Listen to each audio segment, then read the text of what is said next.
इस्लाम अस्सलामु अलैकुम वरहमतुल्लाहि वबरकातुहू। अल्हम्दुलिल्लाह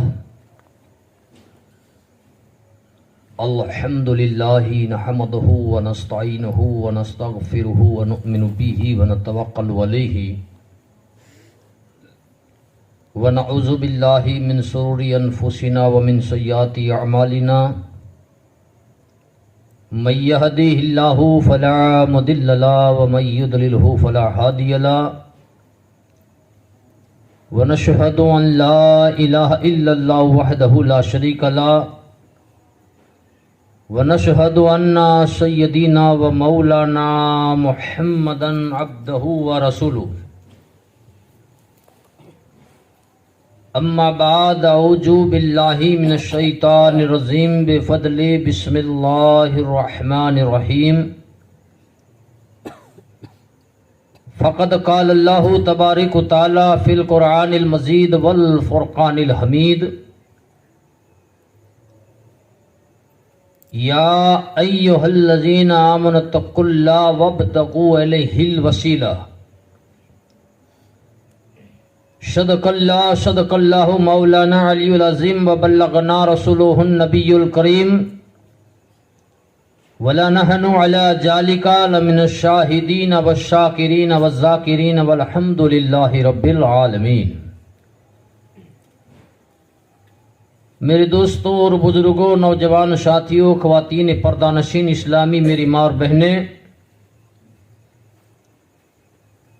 अभी अभी मैंने आप हजरात के सामने खुतबाए सानी के बाद कुरान मजीद वल फुरकान हमीद की एक छोटी सी आयत करीमा की तिलावत करने का अशरफ हासिल किया, जिसका माना और मतलब समझने और समझाने से पहले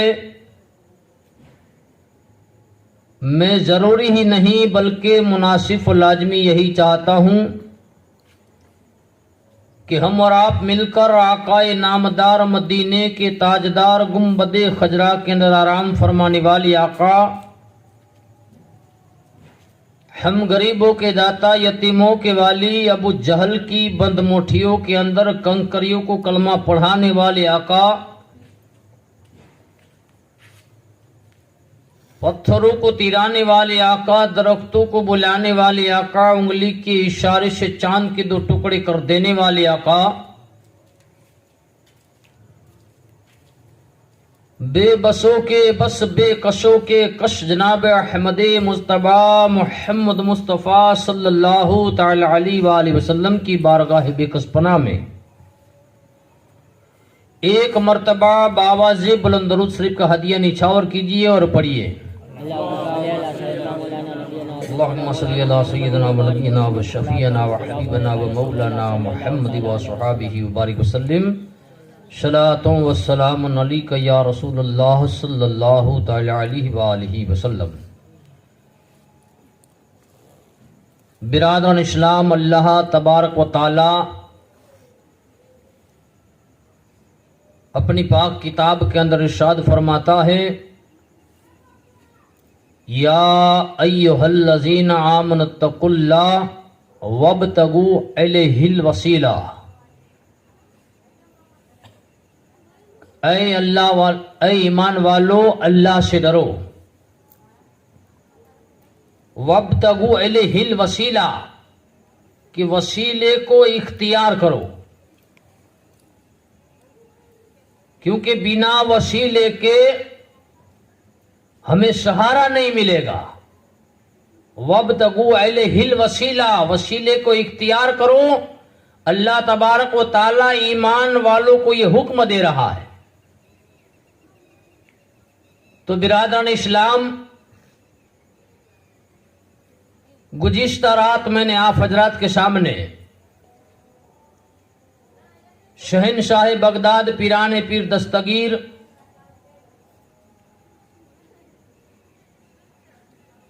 की बारगाह के अंदर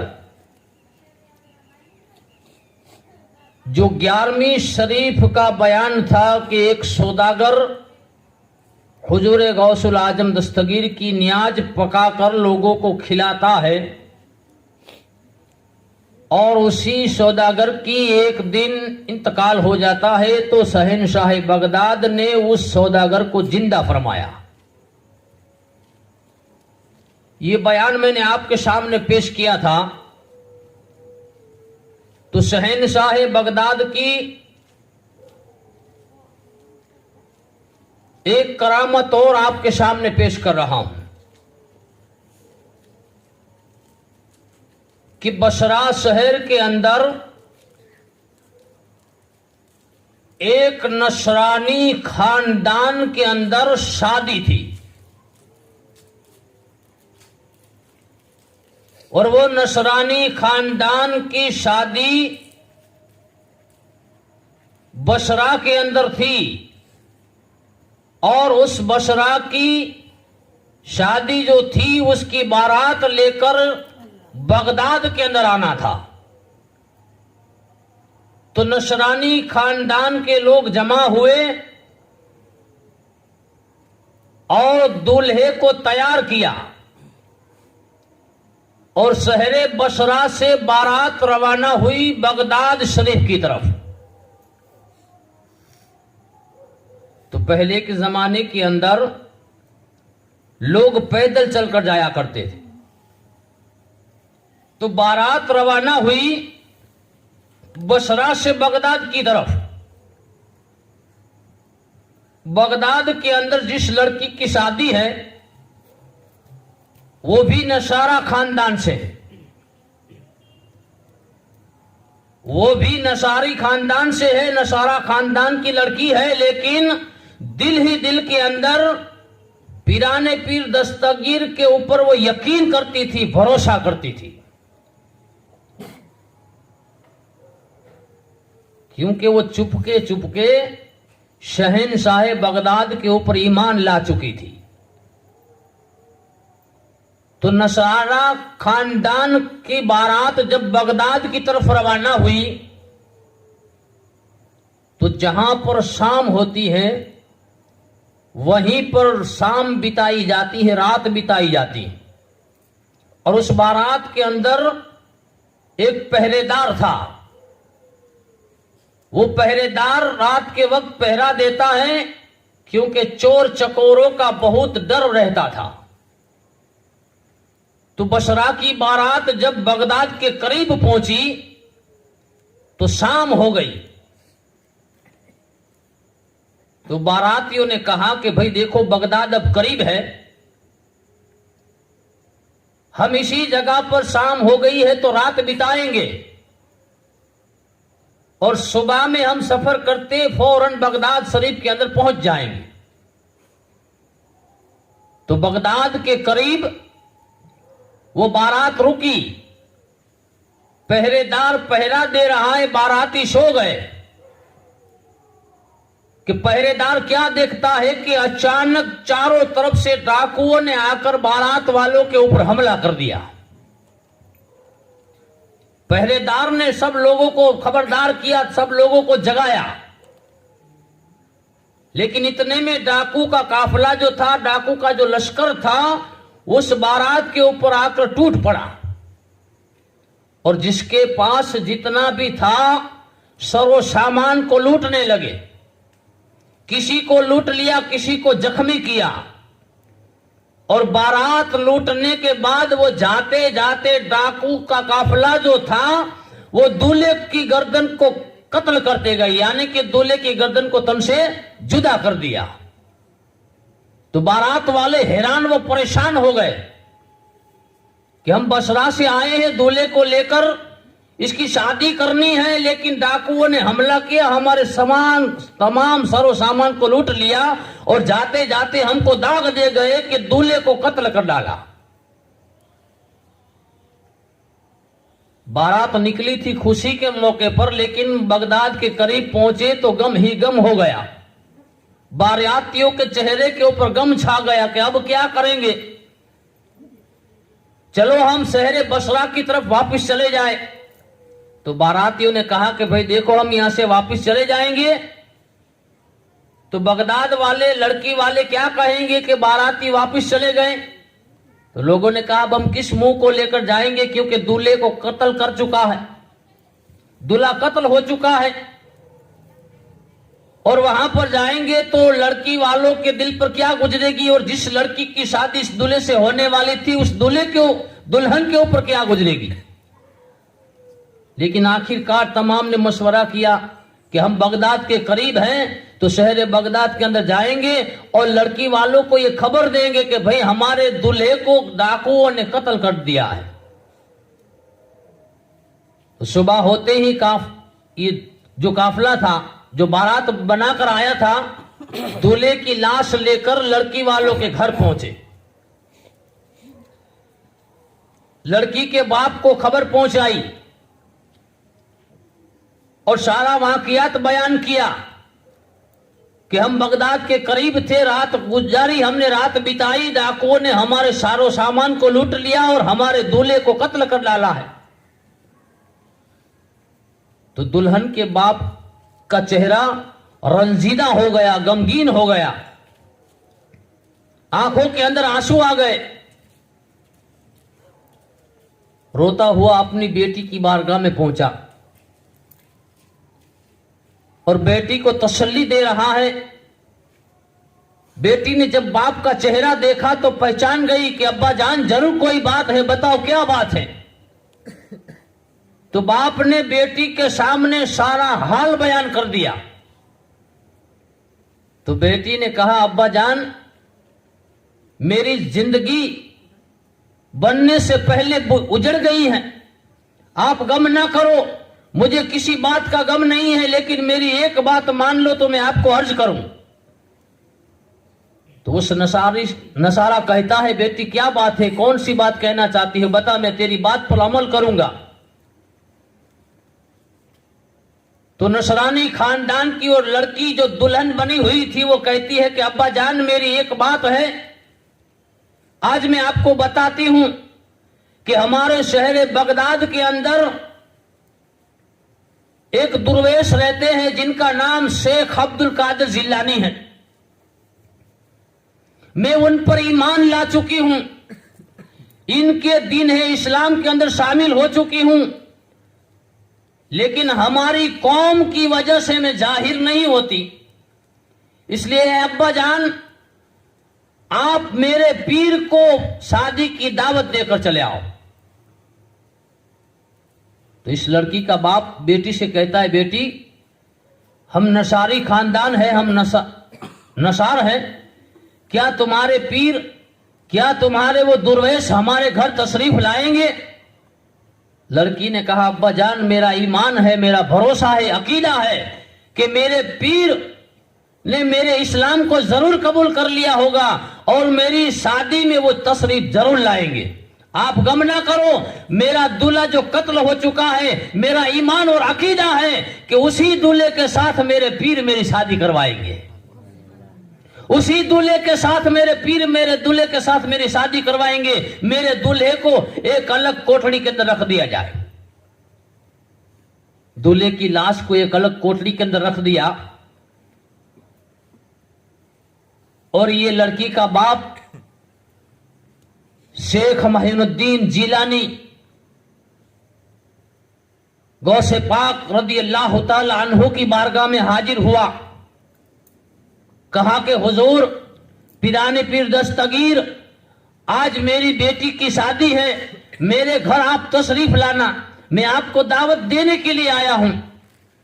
शहंशाह बगदाद ने उस नसरानी की दावत को कबूल फरमा लिया कि जाओ हम तुम्हारे घर जरूर तशरीफ लाएंगे।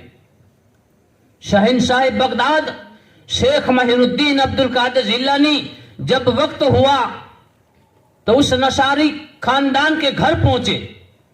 आपने जैसे ही घर के अंदर कदम रखा, आप रोशन जमीर थे, कदम रखते ही पहचान लिया कि इस घर के अंदर क्या वाकयात बना है। खाने का वक्त हो चुका था, लोग खाना खा रहे थे। पिराने पीर दस्तगीर रहमतुल्लाह अलैह की बारगाह में खाना पेश किया। शेख मोइनुद्दीन जिलानी की बारगाह में खाना पेश किया। हुजूर आप खाना तनावुल फरमाइए। पिराने पीर दस्तगीर साहिब रोशन जमीर जानते थे कि मैं जिसकी शादी में आया हूं उसके दूल्हे को कत्ल कर दिया गया है। आपने कहा कि हम जिसकी शादी में आए हैं, जिस बेटी की निकाह में आए हैं, उस बेटी को मेरे पास बुलाइए। तो लड़की का बाप अपनी बेटी को बुलाने के लिए गया। वो दुल्हन सजी धजकर पिराने पीर दस्तगीर की बारगाह में आई। शेख मोइनुद्दीन अब्दुल कादिर जिलानी की कदम बोसी किया, हाथ पांव चूमे।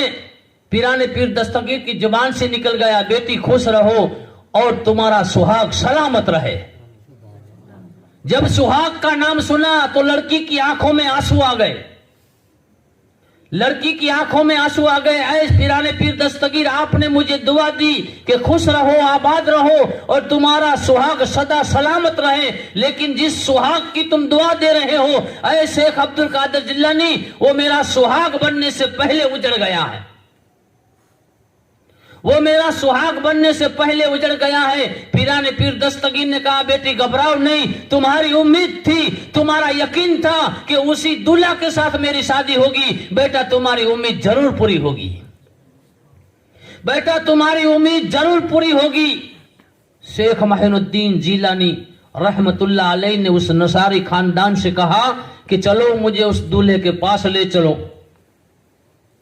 तो बसरा से जो बारात आई थी वो नसारी खानदान की थी और यहां जो आए थे वो भी नसारा थे,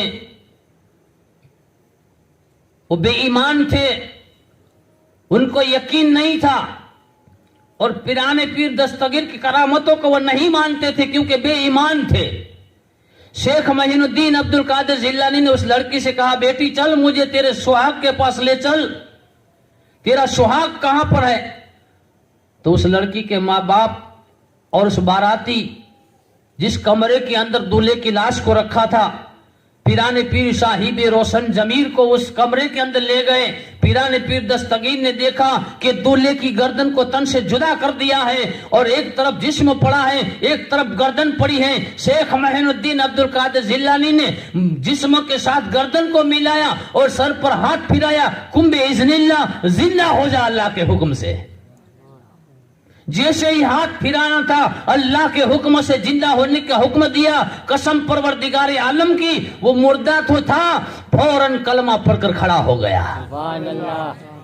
ये जिंदा करामत जब नसरानी खानदान ने देखी तो दुल्हन वाले और बारात वाले पिराने पीर दस्तगीर के कदमों में गिरकर दीन इस्लाम के अंदर दाखिल हो गए और तमाम ने कलमा पढ़ लिया कि अशहदु अल्ला इलाहा इल्लल्लाह मुहम्मदुर रसूलुल्लाह। तमाम मुसलमान हो गए और उसी दूल्हा के साथ मोइनुद्दीन अब्दुल कादिर जिलानी ने उस दुल्हन की शादी किया। खैर मेरे दोस्तों, पिराने पीर दस्तगीर साहिब रोशन जमीर की बारगाह में बगदाद शरीफ से एक औरत आई। बगदाद शहर से एक औरत आई, अपने बेटे अब्दुल्ला को साथ लेकर मोइनुद्दीन जिलानी की बारगाह में हाजिर हुई। कहा का है अब्दुल कादिर जिलानी, मेरा बेटा अब्दुल्ला आपसे बहुत मोहब्बत करता है, आपके ऊपर बहुत यकीन रखता है, इसलिए आए अब्दुल कादिर जिलानी, मैं अपने बेटे अब्दुल्ला को आपकी बारगाह में सुपुर्द करने के लिए आई हूं।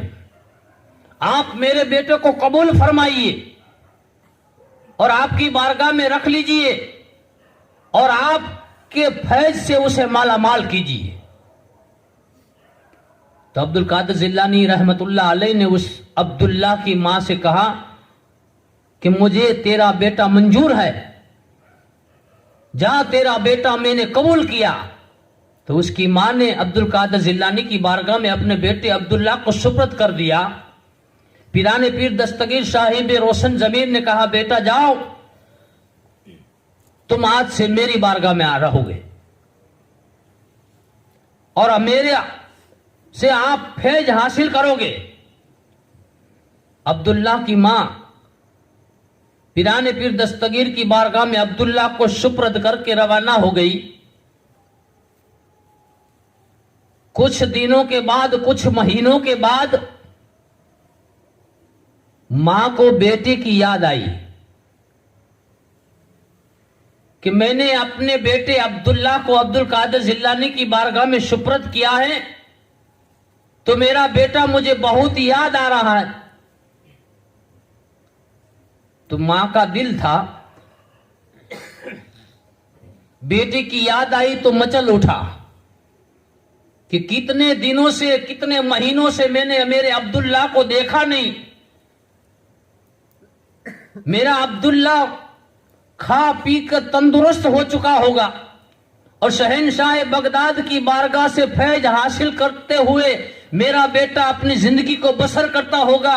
तो मां का दिल था, उभर आया, बेटे की याद आ गई, चलो जाके देखूं तो सही कि मेरा अब्दुल्ला क्या कर रहा है। तो कुछ महीने, कुछ दिनों के बाद वो औरत अपने बेटे अब्दुल्ला को मिलने के लिए शेख अब्दुल कादिर जिलानी के दरबार में आई। जब अब्दुल कादिर जिलानी के दरबार में आई, अपने बेटे अब्दुल्ला को देखा तो औरत ताजुब में पड़ गई कि मेरा बेटा तंदुरुस्त था, मेरा बेटा अच्छा था, लेकिन आए अब्दुल्ला ये क्या बात है कि तेरा जिस्म बिल्कुल एक तरफ सूख कर कांटे की तरह बन गया है। तो अब्दुल्ला ने कहा, अम्मी जान देखो, मैं खाने के वक्त सूखी जौ की रोटी खा रहा हूं। तो अब्दुल्ला की मां ने कहा, बेटा क्या बात है? कहा, अम्मी जान जिस दिन से तुम मुझे यहां छोड़ कर गई है, मैंने अच्छी तरह से खाना नहीं खाया है, इसी तरह सूखी हुई जौ की रोटी मुझे मिलती है।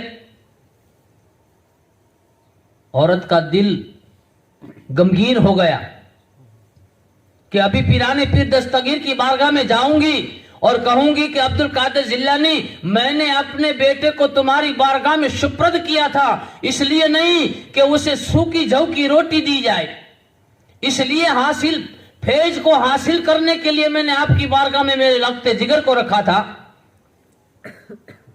अब्दुल्ला की हालत देखकर वो औरत, अब्दुल्ला की अम्मी जान, फौरन शेख अब्दुल कादिर जिलानी की बारगाह में पहुंची तो क्या देखती है कि वहां पर पिराने पीर दस्तगीर जौ की रोटी और भुनी हुई मुर्गी का गोश्त खा रहे हैं।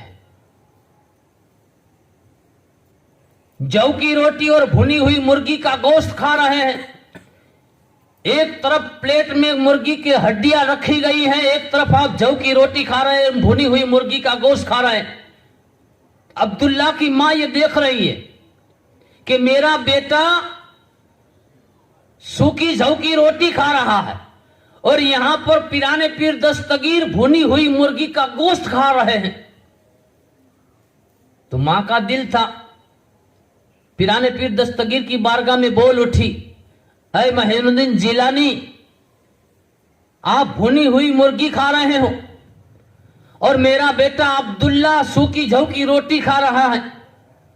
ऐ पीर, अगर ऐसा होता, मुझे पता होता कि मेरे बेटे को यहां पर सूखी जौ की रोटी मिलेगी, तो मैं आपकी बारगाह में मेरे बेटे को कभी नहीं छोड़ती।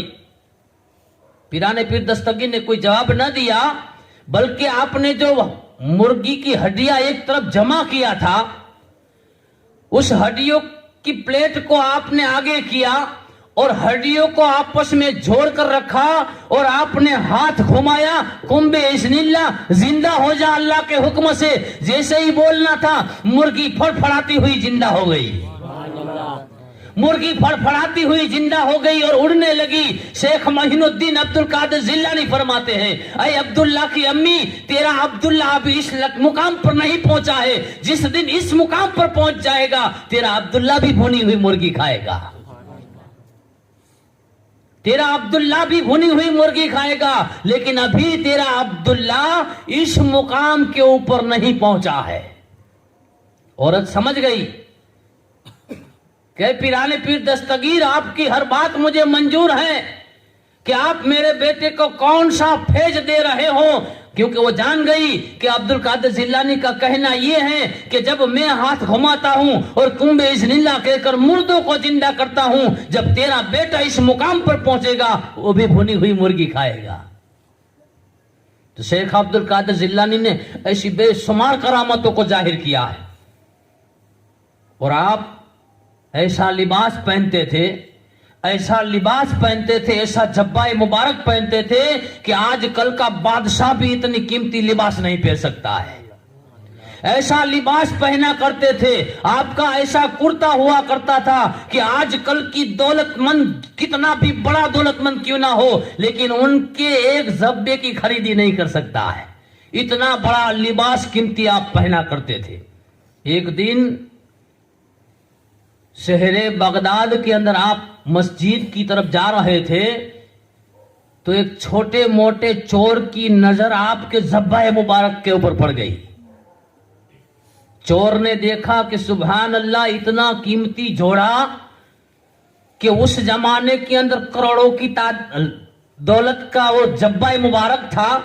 तो चोर की नजर जब जब्बे के ऊपर गिरी तो चोर ने देखा कि मैं हर रोजाना छोटी मोटी चोरी करता हूं, इससे तो बेहतर है कि ये बुजुर्गाने दिल के जब्बे की चोरी कर लूं।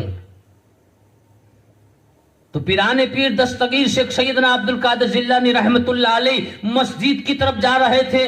चोर पीछे पीछे मस्जिद की तरफ गया और ध्यान रखने लगा, खबर रखने लगा कि ये बुजुर्ग कहां पर जा रहे हैं।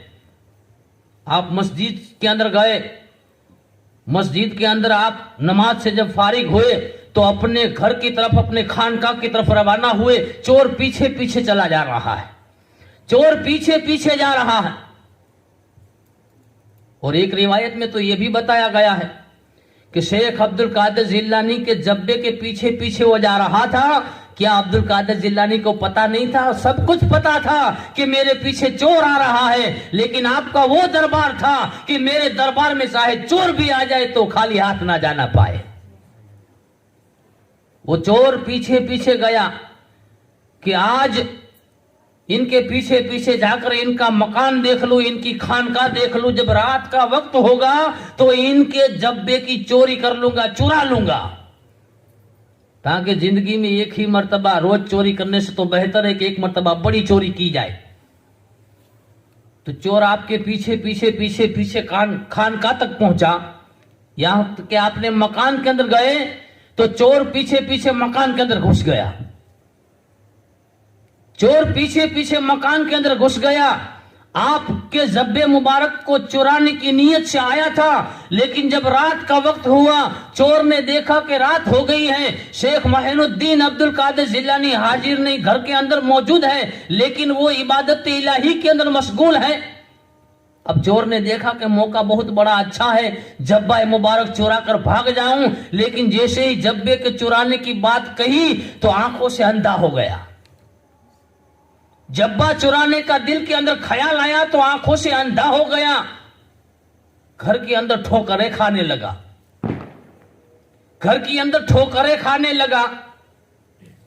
घबरा गया बेचारा के मेरी आंखों को क्या हुआ, कि अभी अभी तो मैं देख सकता था, लेकिन चोरी की नीयत किया कि आंखों का नूर चला गया।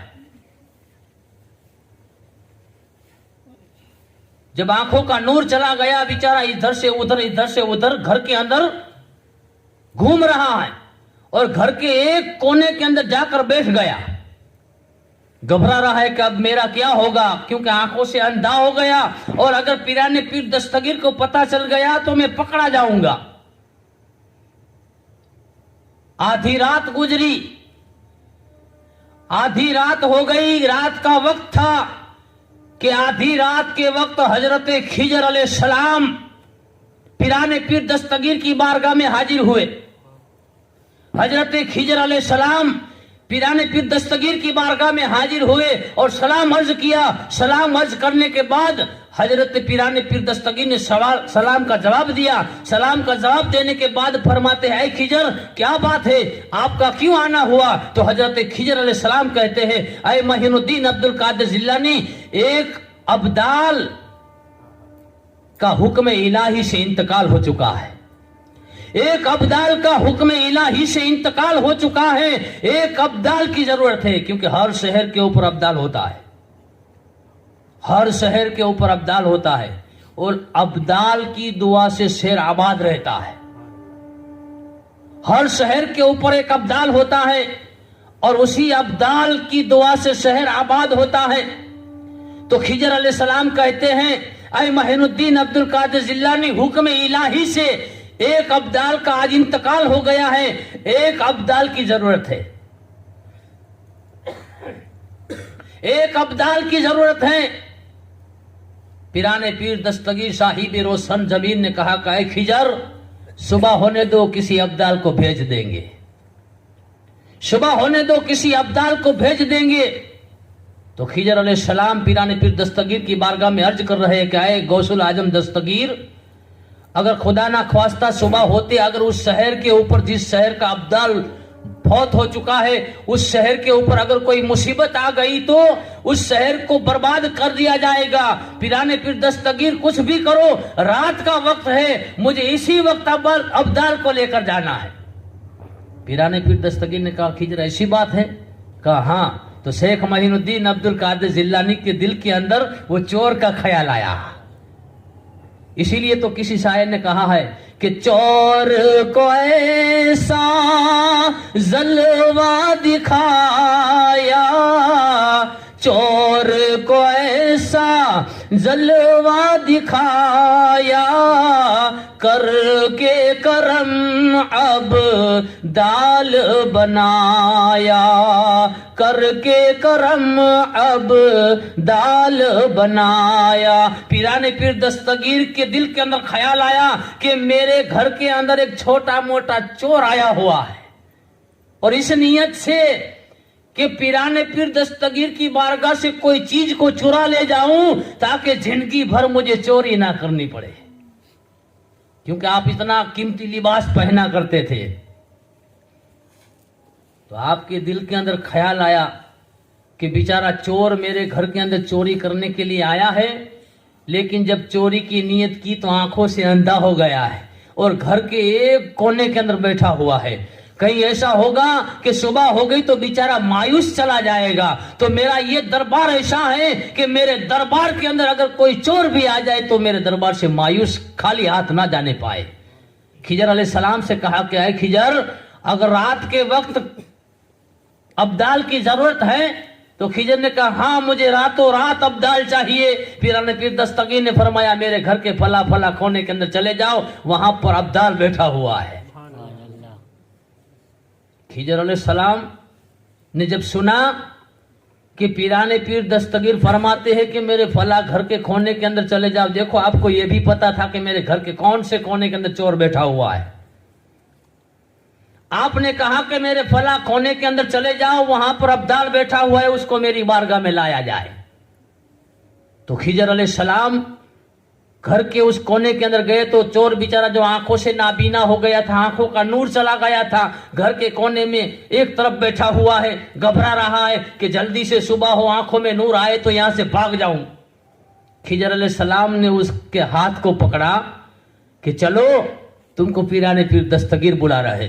चोर कांपने लगा, ऐ बुजुर्ग मुझे माफ कर दो, मैं चोरी की नीयत से आया था। कहा कि तू चोर नहीं, तुझे अब्दाल पुकारा गया है। तो वो घबराने लगा कि मैं कोई अब्दाल बब्दाल नहीं हूं, मैं चोर हूं, चोरी की नीयत से आया हूं। तो शेख अब्दुल कादिर जिलानी की जुबान से निकल गया था। तो खिजर अलैहिस्सलाम कहते हैं कि पहले तू चोर था, लेकिन पिराने पीर दस्तगीर ने तुझे अब्दाल का लक़ब अता फरमाया है। और उस चोर को पिराने पीर दस्तगीर की बारगाह में खिजर अलैहिस्सलाम ने हाजिर किया। खिजर अलैहिस्सलाम ने जब अब उस चोर को पिराने पीर दस्तगीर की बारगाह में हाजिर किया, पिराने पीर दस्तगीर की ऐसी निगाह उठी कि चोर की किस्मत चमक गई। इसीलिए तो कहा है कि निगाह वली में वो तासीर देखी, निगाह वली में वो तासीर देखी कि बदलते हुए हजारों की तकदीर देखी। खिजर अलैहिस्सलाम उस चोर को पिराने पीर दस्तगीर की बारगाह में पेश किया गया। पिराने पीर दस्तगीर ने ऐसी नूर भरी निगाह उठाई कि चोर की किस्मत को चमका दिया। चोर से कह दिया कि तू मेरे घर चोरी करने के लिए आया था, लेकिन आज से तू चोर नहीं, मैंने तुझे आज से अब्दाल का लक़ब दे दिया, क्योंकि मेरा ये आस्ताना है इस आस्थाने से आज तक कोई मायूस खाली हाथ नहीं लौटा है, तो तू भी खाली हाथ नहीं जाएगा। तुझे मैंने ऐसा लक़ब दिया कि तुझे एक शहर के लिए मैंने तुझे अब्दाल मुकर्रर कर दिया।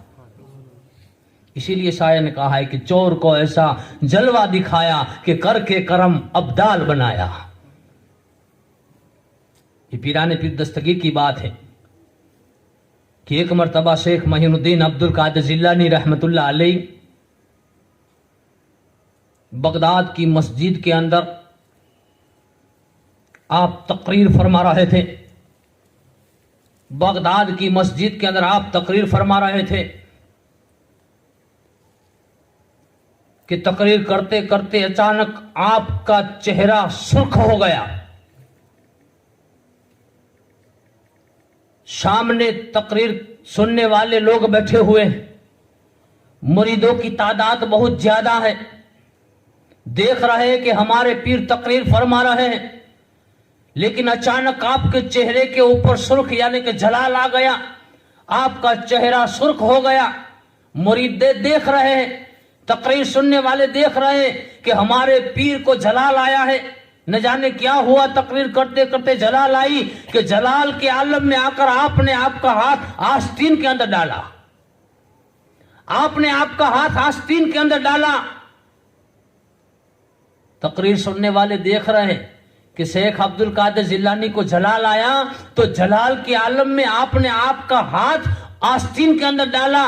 कुछ देर आस्तीन के अंदर हाथ रखा और बाहर निकाला तो हाथ में से पानी बह रहा था।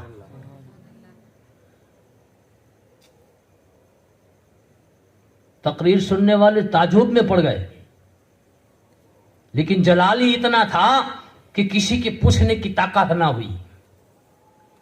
जलाल इतना था कि किसी की पूछने की ताकत ना हुई, लेकिन मुरीदों ने तारीख को नोट कर लिया। मुरीदों ने तारीख को नोट कर लिया। ठीक 2 महीने के बाद एक सौदागरों का काफला आया। एक सौदागरों का काफला आया और पीराने पीर दस्तगीर शेख सैयदना अब्दुल कादिर जिलानी की बारगाह में तोहफे पेश करने लगे। तोहफे पेश किए तो मुरीदों ने पूछा कि भाई बात क्या है? तो कहा हम सौदागर लोग हैं, हम तिजारत किया करते हैं, जहाजों के अंदर घुमा करते हैं, लेकिन आज से तकरीबन 2 माह पहले फला फला तारीख को हमारा जहाज दरियाए नील के अंदर जा रहा था कि अचानक ऐसी हवा चली कि दरियाए नील तूफान के अंदर आया। दरियाए नील तूफान के अंदर आया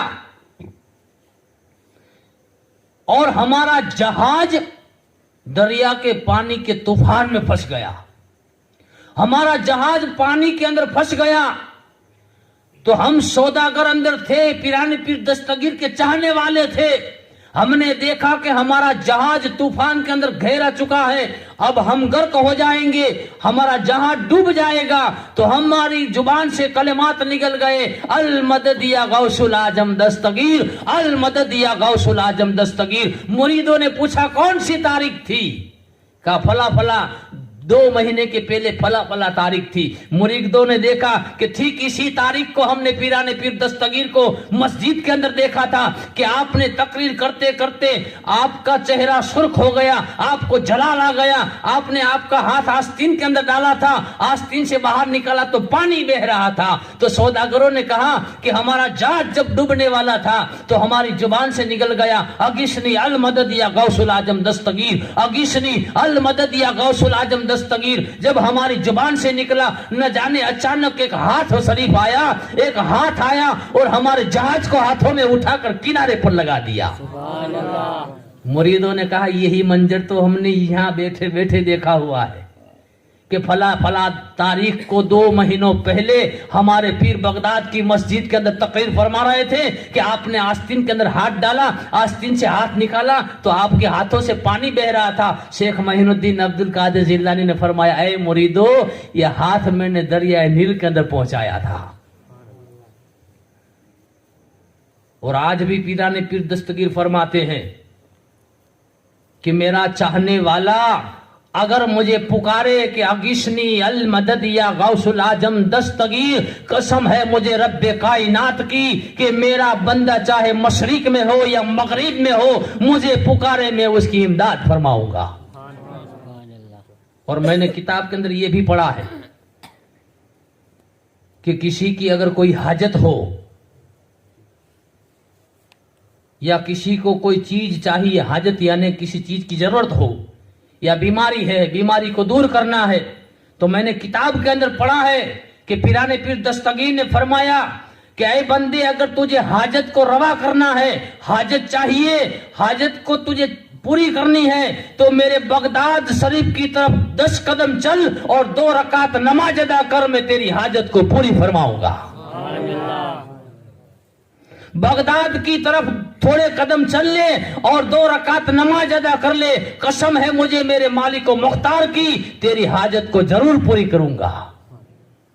और अगर कोई बंदा चला जा रहा है रास्ते के ऊपर, अगर रास्ते के ऊपर जा रहा है, खुदा ना ख्वास्ता उस बंदे को ठोकर लगे, उस बंदे को ठोकर लगे और गिरने के करीब हो जाए, मेरे शेख अब्दुल कादिर जिलानी फरमाते हैं कि मेरे बंदो, अगर तुमको ठोकर लगे और गिरने के करीब हो जाओ, अगर जुबान से निकल जाए कि अल मदद या गौसुल आजम दस्तगीर, कसम परवरदिगार आलम की तुमको गिरने से थाम लूंगा।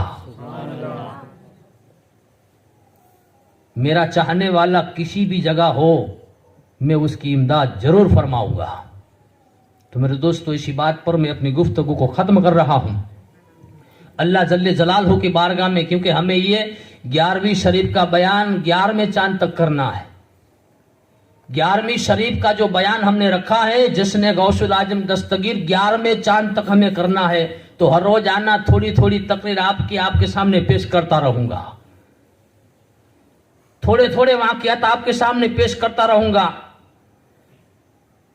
तो 11वीं तारीख तक हमें इस बयान को सुनना है और हमारी आखिरी तकरीर 11वें शरीफ की 11वें चांद आखिरी तकरीर होगी। तो बस इसी बात पर मैं अपनी गुफ्तगू को रोक रहा हूं और रब्बे कायनात की बारगाह में दुआ कर रहा हूं, मालिक व मौला, मैंने जो भी बयान किया है, जो भी नसीहत दिया है इलाहुल आलमीन इस बयान के अंदर, इस नसीहत के अंदर अगर मेरी जुबान से कोई गलती, कोई लफ्जीश, कोई भूल आ गई हो, तो तेरे महबूब के सदके में पीराने पीर दस्तगीर के वसीले से मेरी खताओं को माफ फरमा। और पाक परवरदिगार आलम, जो भी यहाँ पर हाजिरी ने मजलिस है, मालिक व मौला, तमाम की हाजिरी को तेरी बारगाह के अंदर कबूल फरमा। और पाक परवरदिगार आलम, हम तमाम मुसलमानों को तेरे महबूब के सदके में, तेरे महबूब के नवासों के सदके में 5 गाना नमाज पढ़ने की नेक तौफीक अता फरमा। और हम तमाम मुसलमानों के ऊपर अगर कोई मुसीबत, बला, बीमारी, आफत आ रही हो, तो तेरे महबूब के सदके में और पीराने पीर दस्तगीर के वसीले से हमारे ऊपर आने वाली हर मुसीबत, बला, बीमारियों को दूर फरमा। और परवरदिगार आलम, अगर कोई बे औलाद है तो पीराने पीर दस्तगीर के वसीले से उसका औलाद नसीब फरमा। और पाक परवरदिगार आलम, अगर कोई बीमार है, मालिक मौला, तेरे महबूब सुबहानी के सदके में वसीले से उसको बीमारी के अंदर शिफाए कुली अता फरमा। और परवरदिगार आलम, अगर कोई बेरोजगार है, महबूब सुबहानी के जिक्र के सदके में उसको गैब से रोजी अता फरमा। पाक परवरदिगार आलम, हम तमाम मुसलमानों को जिंदगी में एक मरतबा मोइनुद्दीन अब्दुल कादिर जिलानी के वसीले से मदीना मुनव्वरा की ज़ियारत नसीब फरमा। इल्लल बलागुल मुबीन व आखिरु दावाना अनिल हम्दुलिल्लाहि रब्बिल आलमीन बरहमतिका या अरहमर राहिमीन।